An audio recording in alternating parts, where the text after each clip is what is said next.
आप बताइए जीताराम जी क्या है? सरकार है कि नहीं है? केंद्र में सरकार है कि नहीं है? केंद्र में जब सरकार है, एमएसएमई विभाग से आते हैं। एमएसएमई विभाग में रोजी रोजगार की व्यवस्था है कि नहीं व्यवस्था है? 10 को भूया का ऐसा नाम बताइए कि एमएसएमई के माध्यम से उन्होंने लोन दिलवाया और लोगों की रोजी रोजगार दिवाया। तो ये सच्चाई बोलना बगावत है। सच्चाई बोलने से हमको, तो सच्चाई तो हम बोलेंगे, जो सच्चा है हम उसके साथ हैं। हमको लगा कि अब जो एक ही पार्टियां बस बच गई है बिहार में, जिस पार्टी का नाम है जन सुराज, यही लोगों को कल्याण कर सकते हैं, यही लोगों को आगे बढ़ा सकते हैं। इसलिए हमने इस्तीफा मार करके ऐसे ऐसे पार्टी को त्याग करके हम जन सुराज के साथ आए हैं और जन सुराज में भूया मूसर के बेटा को सम्मान देने का काम किया। आप देख लीजिए, बोध गया जो है पर्यटन स्थल है। यहाँ विदेशों के लोग घूमने के लिए आते हैं, लेकिन विदेशों को लोग के रहने के लिए बढ़िया व्यवस्था नहीं कराया जा रहा। आप देख लीजिए कि चौक चौराहा पे जगह है जहाँ जहाँ कहीं शौचालय का व्यवस्था नहीं है, जिससे बहुत लोगों को कठिनाइयों का सामना करना पड़ता है। जो लेडीज आते हैं, जेंट्स आते हैं, उनको कितना तकलीफ होता है, जो हम लोग अपने परिवार से सोच सकते हैं कि मेरा परिवार में लेडीज है, ये है। तो ये तमाम सुविधाएं उन लोग को उपलब्ध अभी तक नहीं हुआ है। ये दुर्भाग्यपूर्ण है बोधगया वासियों के लिए और चाहे बोधगया विधानसभा क्षेत्र के वासियों के लिए। प्रशांत किशोर जी ने, जो जन सुराज का सूत्रधार है, एक गरीब को बेटा को बोधगया विधानसभा से उम्मीदवार बना के भेजे हैं। इसी के लिए हम आज प्रेस कॉन्फ्रेंस रखे हैं कि जो आज बोधगया के जो बदहाली स्थिति है, इस स्थिति से कैसे निकला जाए, इससे कैसे निजात पाया जाए, इसके लिए हम लोग पूरी तरह से तैयारी कर चुके हैं। ये तमाम मुद्दे के लेकर के हम लोग प्रेस कॉन्फ्रेंस आज रखे हैं। आप लोग के चैनल के माध्यम से बोधगया के महान जनता को ढेर सारी बधाई और धन्यवाद देते हूँ। और माननीय जितने भी हमारे पार्टी का महान वरीय पदाधिकारी, तमाम लीडर, सभी को बधाई देते हुए मैं यह कहना चाहता हूँ कि विगत 20 वर्षों में जो आपने बोधगया के परिस्थिति स्थिति को देखा है, आप इस जगह के करीब के लोग हैं, आप लोग भ्रमण करते रहते हैं। आज देखा जाए 20 साल में भी दशा दिशा नहीं बदला है। आज 20 साल में एनडीए भी सरकार में, एनडीए का सरकार अभी चल रहा, महागठबंधन का सरकार भी रहा है, 17 महीना महागठबंधन का सरकार रहा। उस दौर में देखा जाए अभी यहाँ महागठबंधन के विधायक हैं, और उसके बाद देखा जाए कि एनडीए के प्रत्याशी लोजपा से जो श्यामदेव पासवान जी चुनाव लड़ रहे हैं। तो हम यही बताना चाहते हैं लोगों के कि लोगों में पहले क्या था कि 2 पार्टियां, एनडीए और महागठबंधन एक पार्टियां था, दोनों का विकल्प नहीं मिलता था, इसलिए लोग किसी न किसी को वोट करता था, जनता को एक मजबूरी था।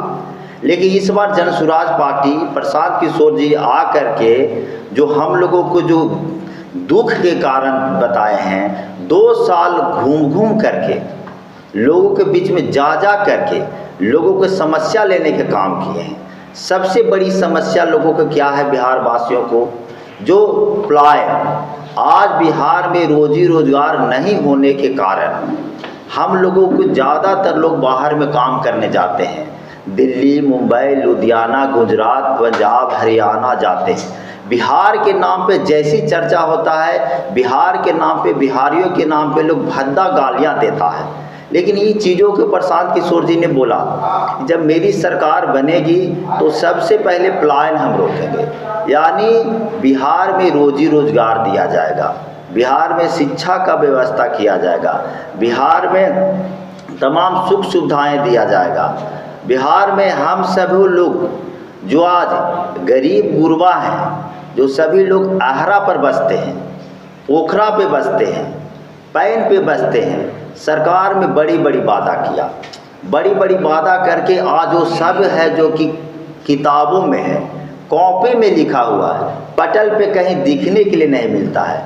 आज गरीब गुरबा को आप बोधगया के देख लीजिए, जहाँ पे लोग ठेला लगाते हैं, रेहड़ी लगाते हैं, जिससे जीवन उनका आपन होता है, जिससे भोजन चलता है, जब चाहता जब प्रशासन आता है उसको हटाने का काम करता है कि नहीं यहाँ से वहाँ चले जाओ। तो भाई सरकार का इसका व्यवस्था करना चाहिए रोजी रोजगार के। आप उसको लाइसेंस दे दीजिए कि यहाँ से यहाँ तक आपको लगाना है, बेचारा स्वेच्छापूर्वक जाएगा वहाँ पे अब लगाएगा और लगा करके अपना रोजी रोजगार चलाएगा। आगे बताया जाए कि आज विगत 10 वर्षों से लोग वादा कर रहे हैं कि हम फतेहपुर में डिग्री कॉलेज देंगे, लेकिन आज तक वो पटल पे नहीं आया है, आज तक किताबों में रह गया है, कॉपियों में लिखा के रह गया है। जब हमारी सरकार बनेगी, जब लक्ष्मण मांझी जी के चुनाव जिता के भेजेंगे, तो सबसे पहला मेरा प्राथमिकता होगा कि विदिन इन 3 मंथ 3 महीना के अंदर हम लोग डिग्री कॉलेज को बनाने के पूरी प्रयास करेंगे। दूसरी बात देख लिया जाए किसानों के लिए, आज खाद लेने के लिए लाइन लगाना पड़ता है, ब्लैक में लेना पड़ता है। आखिर ऐसे क्यों व्यवस्था भाई? आपने देखा होगा जब फसल उगता है तो उसमें रेट कम हो जाता है, जब खरीदारी लोग कर लेता है तो ही बड़े पैमाने पे बड़े रेट पे लोगों को फिर बेचते हैं। तो किसान के लिए तो ये बड़ी बुरी स्थिति है। जब हम फसल उगा रहे हैं तो फसल के समय में रेट उसका उचित रेट होना चाहिए। जब हमारी सरकार आएगी, जब यहाँ से हम विधायक चुन के जाएंगे, तो हम एक निश्चित तौर पे चाहेंगे कि किसानों का ये कठिनाइयों का सामना अब नहीं करना पड़े।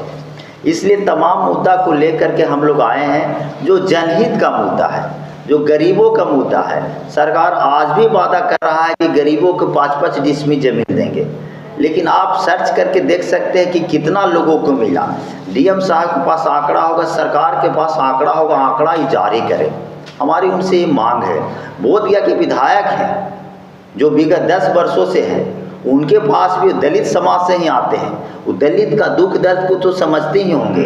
अब सबसे ज़्यादा देखिए निचला पैदान पे रहने वाला दलित ही समाज है, लेकिन दलित समाज के लिए उन्होंने क्या काम किया, कितना लोगों को रोजी रोजगार दिया। वो कृषि मंत्री भी रह चुके हैं, कितना लोगों के कृषि विभाग में अपने मंत्रालय से जोड़ने का काम किया। इसका भी डाटा वो पेश करें मीडिया के माध्यम से। हम लोग यही चाहते हैं कि चुनाव लड़िए, निष्पक्ष चुनाव लड़िए, और चुनाव लड़िए आप राज करने के लिए नहीं, लोगों के सेवा करने के लिए चुनाव लड़िए।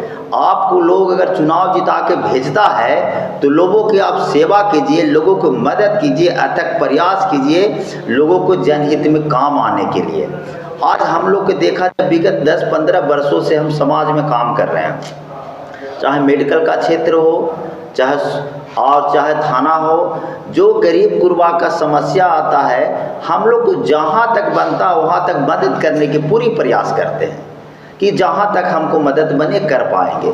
लेकिन इस बार प्रशांत किशोर जी ने जो वादा किया, सबसे पहले वादा क्या किया कि वैसे बेटा को हम टिकट देंगे जो आपके समाज से गुजर बसर करते हैं, वैसे बेटा को टिकट देंगे जो आहरा पोखरा नल्ली पर बसता है, वैसे बेटा को टिकट देंगे जो रोड के किनारे बसता है, वैसे बेटा को टिकट देंगे जो आपके घर के बगल में बसता है। तो सबसे पहले वादा प्रशांत किशोर जी का दिखने के लिए मिल रहा हम लोगों के कि नहीं, वो लक्ष्मण मांझी गरीब का बेटा है। मेरा पिताजी अभी भी मोरी कवारते हैं, मेरा माँ अभी भी इस बरस भी धान रोपी है, और मेरा भाई अभी भी बाहर में काम करते हैं। इस बार छठ में जब उन लोग आ रहे थे तो बोले 250 लोग का सीटिंग है, लेकिन 2-2 हज़ार 3-3 हज़ार लोग ठुसा के ट्रेन में जो आए हैं, जो वो दुख है, वो दर्द है, ये कोई सरकार समझने के लिए तैयार नहीं है।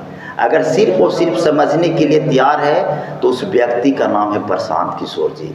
वो प्रशांत किशोर जी इसलिए कहे हैं कि इस बार छठ में अपने बच्चे को भविष्य के लिए देख करके एक बार वोट कीजिए। जो प्लान आप बाहर में काम करने जा रहे हैं उसको सोच समझ के वोट देने के लिए जाइएगा। अगर प्रशांत किशोर जी का वोट नहीं करते हैं तो आपके लिए अदर स्टेट के लिए दरवाज़ा खुला है, आप फिर वहाँ जाइएगा, फिर धक्का खाइएगा, फिर बिहार के नाम पे कलंक होइएगा, बिहारी के नाम पे गाली एक बन के रह जाइएगा। एक बार प्रशांत किशोर जी के नाम आवाज़ को सुनिए और उनके आह्वान पे आप लोग एक बार वोट दीजिए। आने वाला समय में बिहार एक गौरवशाली होगा और बिहार के नाम पे लोग गर्व महसूस करेगा। जो कि हम इसलिए बोल रहे हैं कि 20 साल कोई और राज किया, 17 साल कोई और राज किया, इतना दिन में अभी तक प्लान कोई नहीं रोक पाया है। लेकिन प्रशांत किशोर जी ने जो वादा किया अभी तक वो पटल पे दिख रहा है। आने वाला समय में मुझे लगता है कि उनका सारा वादा है, सारा काम है जो पटल पे होगा। हम हवा में बात नहीं करते हैं, हम तेजस्वी यादव नहीं हैं, हम नीतीश कुमार नहीं हैं, हम मोदी जी नहीं हैं कि हर एक साल 2 करोड़ युवाओं को नौकरी मिलेगा। आप देख लीजिए कितना साल हो गया, कितना लोगों को नौकरी मिला। तेजस्वी यादव हम नहीं हैं कि वाह हम 10 लाख लोगों को नौकरी देंगे। भाई इतना आप जो बात बोल रहे हैं ऑथेंटिक बात बोलिए ना। आप कहते हैं कि हम बुद्धिजीवी हैं, हम मुख्यमंत्री बनने योग्य हैं, तो उस जैसे आप बात कीजिए ना। तो पलायन कैसे रोकिएगा? रोजगार दिया जाएगा, फैक्ट्रियां लगाया जाएगा, उसको जैसे महिलाओं का है कि सभी लोग 12% 14% पर ईयरली ब्याज पे लेकर के रोजी रोजगार कर रहे हैं। लेकिन प्रशांत किशोर जी का सरकार आता है तो 4% पर उनको लोन दिया जाएगा रोजगार करने के लिए। तो जैसे फैक्ट्रियां लगेगा उसमें कुछ लोग काम करेंगे, कुछ लोगों को सरकारी नौकरियां होगा उसमें लोग काम करेंगे, कुछ लोग के अपना जो लोन लेकर के आगे बढ़ना चाहते उसमें काम करेंगे। तो इस तरह से लोगों के ज़्यादा से लोग को नौकरियां दे पाएंगे। हम अगर आपको सामने बोल दें कि 10 लाख लोगों को नौकरी देंगे तो सीधा ये बमंडल होगा और एकदम प्योर भरमबाजी झूठ होगा, जो कि हम लोग झूठ नहीं बोलना पसंद करते हैं। क्योंकि प्रशांत किशोर जी ने कहा है कि अगर मेरी उम्मीदवार सही नहीं लगता है तो हम हाथ जोड़ते हैं, आपको जो सही उम्मीदवार लगता है उनको वोट दे दीजिए, हमको कोई एतराज़ नहीं है। जातीय समीकरण का राज्य अगर प्रशांत किशोर बोलते हैं कि युवा मेरा जो कैंडिडेट खराब है अब उसको हरा दीजिए, मान लिया जाए जन स्वराज से हारने वाला जितना भी कैंडिडेट होगा क्या वो चरित्र का खराब होगा? क्या अच्छे लोग नहीं होंगे जो हार गए ये जातीय समीकरण के आधार पर? उसके लेके आप क्या कहेंगे? सर मैं सबसे पहले बता देना चाहता हूँ, हम जाति धर्म को बात नहीं करना चाहते हैं। एक समूह समाज होता है, सामूहिक सब लोग मिल करके एक समाज बनता है और सभी लोगों को वोट से ये लोग चुने जाते हैं सेवा करने के लिए। और हमारा प्रशांत किशोर जी का ये कहना है कि आपको ऐसा जाति धर्म से उठ करके वोट दीजिए, एक बार बच्चों के नाम पे वोट दीजिए। एक बार आप बिहार से जब पॉपुलेशन बाहर कर रहे हैं बेरोजगारी के नाम पे एक बार वोट दीजिए। जो बुजुर्ग लोग हैं जो कलट के बेचारा लोग रह रहे हैं, आज प्रशांत किशोर जी अगर आवाज़ नहीं उठाते तो 1100 रुपया जो पेंशन हुआ है ये आपको पेंशन 1100 रुपया नहीं होता। क्योंकि प्रशांत किशोर जी चिल्ला के बोले कि 2000 रुपया पेंशन होनी चाहिए। ये महंगाई के दौर में 400 रुपया से काम नहीं चलने वाला है, लेकिन सरकार को कान तक आवाज़ नहीं गई। वो कान तक गया भी तो उनको लगा चलो 1100 में निपटा देते हैं, लेकिन 1100 से काम नहीं चलने वाला है जनाब। हमारी सरकार आएगी तो बुजुर्ग लोगों के 2000 रुपया पेंशन दिया जाएगा। 2000 रुपया से कम में इस समय बुढ़ारी के समय में दवा भी नहीं जुट पाएगा, भोजन तो बहुत दूर की बात है। इसलिए सरकार को सोचना चाहिए था 1100 रुपया जो आपने किया था उसको आप 2000 कर देते। प्रशांत किशोर जी कह रहे थे कि हम 2000 करेंगे तो आप 3000 कर देते, तब तो मानते हैं कि नहीं भाई प्रशांत किशोर से उच्च आप सोच रहे हैं। तो हमको तो लगता है कि प्रशांत किशोर जी जो हैं वो सत्ता में न है उसका बाद भी लोगों के लिए उच्च विचार रखते हैं, उच्च सोच रखते हैं। आप सत्ता में हैं, सरकार में हैं, तो ये लोगों के लिए आपके प्रति कितना घृणा सोच आप रखते हैं जो खुद पत्रकार महोदय आप लोग समझ लीजिए कि सरकार के पब्लिक के प्रति कितना घोर रवैया है, घृणा दृष्टि से देखते हैं। तो हम तमाम लोगों को भी ये सोचना होगा कि एक बार जाति धर्म भेदभाव को उठ करके बच्चों के नाम पर, पलायन के नाम पर, बुजुर्गों के नाम पे, रोजगार के नाम पे एक बार वोट दे करके देखिए। अभी भी लोग प्रत्याशी जा रहे हैं तो बोले अभी डिग्री कॉलेज बना देंगे। भैया आप 10 साल से क्या कर रहे थे? 10 साल से आपको कान नहीं समझ में आ रहा था। अभी भी आप जाकर देखिए तो आरे से जा रहे हैं, भ्रमण कर रहे हैं, हमने देखा है वीडियो में आप ही लोग के माध्यम से। आप 10 साल से क्या कर रहे थे? वहाँ रोड नहीं बन सकती थी क्या? तो कैसे आप वोट मांगे जा रहे हैं? आपको थोड़ा सा भी सोचना चाहिए कि जिस महान जनता से हम वोट लेकर के आगे बढ़े हैं, उस महान जनता को भूल कैसे जाते हैं लोग, ये शायद मुझे समझ में नहीं आता। ये जनता को समझना होगा कि अभी भी दो गो कन फुकवा चल रहा है, एक दिने एनडीए और एक दिने महागठबंधन। दोनों लोग आप लोग को ठगने का काम आता किया है और ठगने के लिए पूरी तैयारी कर चुका है कि फिर इस बार 5 साल ठगेंगे। इस बार आप लोग झांसे में नहीं आइएगा, और झांसा में ना आकर के हम तो एक ही चीज़ बोलेंगे कि एक एक वोट महत्वपूर्ण है। जन सुराज को एक एक वोट दीजिए, लक्ष्मण मांझी को एक वोट दीजिए, क्योंकि गरीब के लड़का है, गरीब को दुख दर्द गरीबे समझता है। यही कहना चाहेंगे कि गरीब कहा जाता है कि जुल्म के साये से जुबान खोलेगा कौन, जुल्म के साये से जुबान खोलेगा कौन। अगर हम भी चुप रह गए तो गरीब के लिए बोलेगा कौन, बोलेगा कौन। आज गरीब के लिए कोई नहीं बोलना चाहता है। सब लोग देख रहे हैं कि हम एनडीए से टिकट लेकर के आ गए हैं, हम महागठबंधन के टिकट लेकर आ गए हैं। पब्लिक का कोई वैल्यू देता है जी?